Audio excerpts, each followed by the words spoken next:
Hello everyone, good afternoon to all of you. Now we are going to learn rule number 27 from Advanced English Speaking course.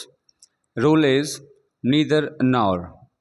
Neither nor means दोनों में से कोई नहीं, ना तो ये ना तो वो. Okay, let's learn with example. नहीं गुणित और नहीं मयंक हमारे घर आया. तो कोई भी नहीं आया, यानी कि गुणित भी नहीं आया, मयंक भी नहीं आया. दो सब्जेक्ट है हमारे पास में, तो नीदर नॉर आगे ही लगा देंगे. Neither Gunit nor Mayank came to our house. न तो आम खरीदे गए और नहीं संतरे, यानी कि पैसिव वॉइस में जा रहा है. नीदर मैंगोज वर बॉट नॉर ऑरेंजेस. आप न तो यशी को बुलाते हैं और नहीं आप उसे मिले. You neither call Yashi nor you met him yourself. बच्चों ने न तो पाठ ही याद किया है और नहीं कमरे में सोए हैं. Children have neither learned lesson nor they have slept in the room. न तो शगुन खाना खा रही है, नहीं वह हमें खाना खाने दे रही है. Neither Shagun is eating food nor she is letting us eat. हम न तो स्कूल जा सकते हैं और नहीं आपके पास बैठ सकते हैं. We can neither go to school nor we can sit near you. बहुत एग्जाम्पल सिंपल थे, बिल्कुल इधर और की तरह, एकदम सटीक था. बहुत जल्दी ही एकदम से नीदर नॉर का रूल ख़त्म हो गया. इसमें भी जो सब्जेक्ट है उसके साथ में जो नियरेस्ट वर्ब होगी वही एग्री करेगी. जैसे कि ना तो रमेश और ना ही लड़के यहाँ पर आए. Neither Ramesh nor boys came here. या अगर हम ले आए हैं तो हम, क्योंकि हैज़ हैव से समझ में आएगा, क्योंकि सेकंड फॉर्म से समझ में नहीं आएगा. ना तो रमेश और ना ही लड़के यहाँ पर आए हैं. Neither Ramesh nor boys have come here. उल्टा कर देते हैं, ना तो लड़के और ना ही रमेश यहाँ आया है. Neither boys nor Ramesh has come here. तो नियरेस्ट सब हेल्पिंग वर्ब तभी लगेगी और वही वाली लगेगी जो नियरेस्ट सब्जेक्ट के साथ एग्री करेगी. तो रमेश लगेगा पीछे तो हैज़ लगाना होगा. बॉयज़ लगेगा प्लूरल नाउन हैव लगाना पड़ेगा आपको. प्लूरल के साथ में प्लूरल हेल्पिंग वर्ब लगेगी. तो ये चीज़ ध्यान रखेंगे. इसमें भी हम नीदर का प्लेस चेंज करेंगे. सब्जेक्ट दो होंगे तो नीदर आगे लगेगा. ऑब्जेक्ट दो होंगे, जैसे कि उसमें टी और कॉफ़ी के लिए लिया था तो पीछे लगेगा. और मिडल में भी लग सकता है सब्जेक्ट के जस्ट आफ्टर. अगर वर्ब दो होंगी कि उसने खरीदे या फेंके, ऐसे अगर हम कुछ लगाएंगे सेंस, तो उसमें नीदर नॉर का रूल लग सकता है. नीदर नॉर का रूल बहुत इजी था. दोनों में से कोई नहीं, इसका मीनिंग है नीदर न तो नॉर नहीं. ना तो ये काम किया गया ना तो वो हुआ. ठीक है, ना तो रमेश हमारे पास आया और न ही सतीश आया. ठीक है, इस तरीके से हम ले सकते हैं. न तो हिमांशु ने होमवर्क पूरा किया, ना ही मयंक ने पूरा किया. देखिए नेम्स में कुछ नहीं रखा है. नेम्स हम किसी को भी चेंज कर सकते हैं. अगर हम बार बार एक ही नाम टीचर ले लेता है तो कोई बात नहीं, आप उस चीज़ को फोकस मत करें कि भाई बार बार रमेश नाम निकल रहा है, बार बार मयंक नाम निकल रहा है. जो भी है एक अंडरस्टैंड आप रूल को करें, नेम को अंडरस्टैंड ना करें. नेम को रिपीट करना पड़ता है क्योंकि हमें चीज़ों को समझाने के लिए एग्जांपल्स चाहिए होते हैं.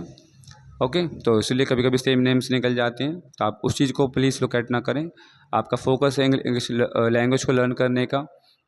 जो चैनल हमने बनाया है इंग्लिश लैंग्वेज रिवॉल्यूशन, तो रिवॉल्यूशन मीन्स ही क्रांति है, यानी कि अंग्रेजी भाषा की क्रांति. तो अंग्रेजी भाषा की क्रांति इसलिए नहीं लानी है कि हम गुलाम बने, बल्कि इसलिए लानी है कि हम सभ्य बने और जो अंग्रेज़ हैं वो हमारे देश में एंटर ना कर सकें दोबारा से. अगर हम जान पाएंगे उनकी बारीकियों को, उनकी कूटनीति को, तो वह एंटर नहीं कर पाएंगे. प्लस में हम अपने गवर्नमेंट को सपोर्ट कर पाएंगे. जो हमारा कॉन्स्टिट्यूशन है उसके माध्यम से, इस लैंग्वेज के माध्यम से अब उसको समझ पाएंगे. अब कॉन्स्टिट्यूशन में इतनी सारी बातें लिखी हुई हैं, इतने सारा अनुच्छेद हैं. ठीक है, आप हिंदी में पढ़ के समझ सकते हैं. हिंदी में भी आर्गूमेंट होते हैं कोर्ट के अंदर में, हिंदी में भी सारे आर्गूमेंट्स होते हैं. लेकिन जो स्टडी होती है, जो वकील नोटिस भेजता है घर पर, जो समन्स आते हैं, वो सारे इंग्लिश में क्यों होते हैं फिर? BSES से कोई ऑफिस आपके BSES के ऑफिस से अगर आपके घर पर कोई लेटर आएगा तो इंग्लिश में आएगा. क्यों आएगा भाई, हिंदी में क्यों नहीं आएगा? तो इंग्लिश में आता है क्योंकि मैंने देखा है मोस्टली, तो इंग्लिश में आया. उसके बाद कोई जो भी नोटिस भेजता है, वकील समन भेजता है, चाहे वो डिवोर्स के हों, चाहे वो मैरिज कराने के हो, जब प्रॉपर्टी संबंधित हो, छीनने के हों, बेदखली के हों, लेने के हों या छीनने के हों, कुछ भी हों, तो जो समन भेजेगा वो इंग्लिश में लिख के भेजेगा. इंग्लिश में क्यों लिखा जाएगा, क्योंकि इंग्लिश लैंग्वेज को यूज़ किया जाता है। इज़ टू अंडरस्टैंड है, इज़ टू कम्युनिकेट, लॉजिकल है, क्लियरेस्ट है, तो स्पष्ट है। इसमें इसके अंदर में हेजिटेशन नहीं है। आप इंग्लिश लैंग्वेज में अपने हेजिटेशन के बिना अपने भावों को व्यक्त कर सकते हैं।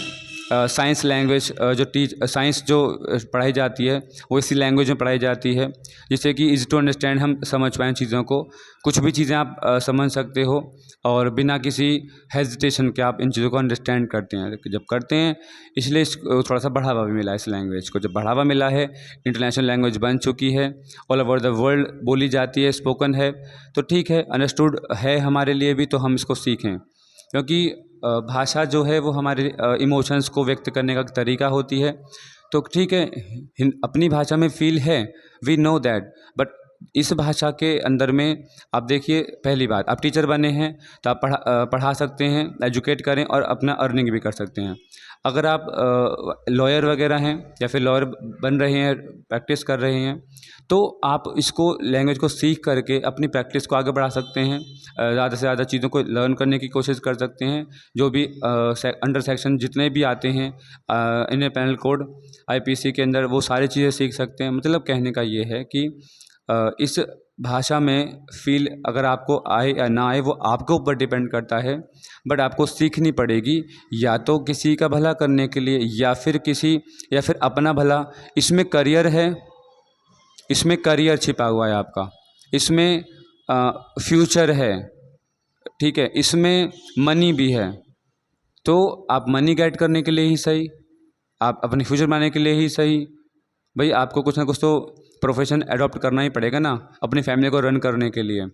तो अगर इस भाषा के माध्यम से आप कर पाते हैं और आपको अच्छी अपॉर्चुनिटीज़ मिलती हैं।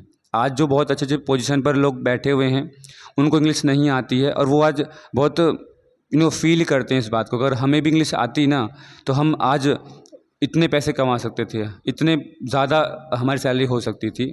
ऐसा मतलब मैंने कहते हुए सुना है लोगों को, मुझसे भी कहा, डायरेक्टली कहा गया है लोगों ने जो गवर्नमेंट जॉब्स के अंदर में है। उन्होंने बताया कि अगर इंग्लिश की कमी है बस हमारे अंदर में, अगर हमें इंग्लिश आती तो आज हम इस पे नहीं, इस पोजीशन पर बैठे हुए होते और डायरेक्टर होते और हम लोगों को ऑर्डर दे रहे होते। ओके, सो इसको अंडर एस्टिमेट ना करें बिल्कुल भी इस लैंग्वेज को, और एटलीस्ट अर्निंग या करियर के पर्पज़ से ही सही, पर सीखते रहें। So keep learning. With this hope, bye bye.